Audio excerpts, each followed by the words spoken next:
Ward क्रमांक 1 मधील रस्त्यावर साचलं सांडपाणी, तातडीनं उपाययोजना करण्याची ग्रामस्थांची मागणी. यवतमाळच्या केळापूर तालुक्यातील पाटणबोरी गावातील वार्ड क्रमांक 1 मध्ये पाटण रोड लगत नुकतीच बांधण्यात आलेली मोठ्या नालीच्या चुकीच्या उंचीमुळे संपूर्ण परिसरातील सांडपाणी आणि पावसाचं पाणी जागोजागी तुंबून नागरिकांना मोठ्या गैरसोयीला सामोरं जावं लागतंय. नालीतून पाण्याचा योग्य निचरा होत नसल्यानं रस्त्यांवर सांडपाणी साचून डबक्यांचं स्वरूप निर्माण झालंय. यामुळे नागरिकांमध्ये तीव्र नाराजगीचं वातावरण आहे. स्थानिक नागरिकांच्या म्हणण्यानुसार नालीचं बांधकाम करताना तिची पातळी रस्त्यापेक्षा तसेच घरांच्या सांडपाणी वाहिनीपेक्षा उंच ठेवण्यात आली आहे. परिणामी गावातील सांडपाणी आणि पावसाचं पाणी नालीत जाण्याऐवजी रस्त्यावरच साचतंय. यामुळे अनेक ठिकाणी रस्ते पाण्याखाली गेले असून नागरिकांना ये जा करताना मोठी कसरत करावी लागते. विशेषतः सकाळी संध्याकाळी शाळकरी विद्यार्थी, महिला, ज्येष्ठ नागरिक आणि कामावर जाणाऱ्या नागरिकांना याचा साचलेल्या पाण्यातून मार्ग काढावा लागत असल्यानं त्यांच्या आरोग्यासह सुरक्षतेचाही प्रश्न निर्माण झालाय.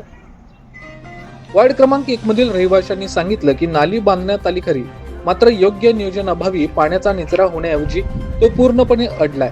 परिणामी रस्त्यावर कायम डबकी साजत असून दुर्गंधीही वाढत चालली आहे. लहान मुलं, महिला आणि ज्येष्ठ नागरिकांना घराबाहेर पडणंही कठीण झालंय.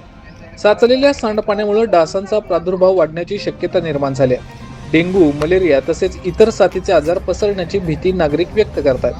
पावसाळ्यात ही समस्या अधिक गंभीर होत असल्यानं प्रशासनानं तातडीनं लक्ष घालावे अशी मागणी करण्यात आली आहे. ग्रामस्थांनी संबंधित विभागाकडे नालीची उंची कमी करून योग्य उतारा देण्याची तसेच पाण्याच्या निचऱ्याची कायमस्वरूपी व्यवस्था करण्याची मागणी केली आहे. जोपर्यंत नालीची तांत्रिक त्रुटी दूर होत नाही तोपर्यंत ही समस्या कायम राहणार असल्याचं नागरिकांनी म्हटलंय. या संदर्भात ग्रामपंचायत आणि सार्वजनिक बांधकाम विभागानं तातडीनं घटनास्थळी पाहणी करून आवश्यक उपाययोजना करावी अशी जोरदार मागणी ग्रामस्थांकडून करण्यात येते. व्हीपीएल न्यूज महाराष्ट्रासाठी केळापूर तालुका प्रतिनिधी विशाल पोटगंटीवार. नाव पूर्ण नाव सांग. काय काय प्रॉब्लेम आहे तुम्हाला? नाली बांधलं ना तेव्हापर्यंत आम्हाला त्रास आहे, पाणीचा थांबून आहे. पाणी नाली बरोबर नाही झालं. काऊन काय झालं?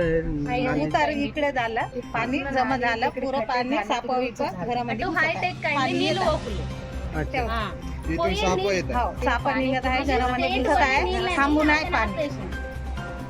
म्हणजे तुम्हाला सांगायचं आहे, हे नवीन जे नाली बांधकाम झालं ते उंचावर आहे आणि तुमची जे नाली जी आहे ते खाली बस झाल्यामुळे तुमचं तिकडे पाणी जात नाही असं म्हणायचं आहे का? हो तसंच म्हणत. आणि तुम्ही या ज्या नाली बांधकाम करणारे संबंधित जे आले होते ठेकेदार त्यांना काऊन समजून सांगितलं नाही का? नाही सांगलं, तसं नाही सांगलं. उतार इकडे झालं म्हणलं तर नाही का, पाणी थांबून जाते म्हणलं तर नाही का, नाही ऐकलं. त्यानं जाते म्हणून आम्ही गरीब लोक उभीच राहून पाहिलं. आता काय त्रास आहे याच्यामुळे?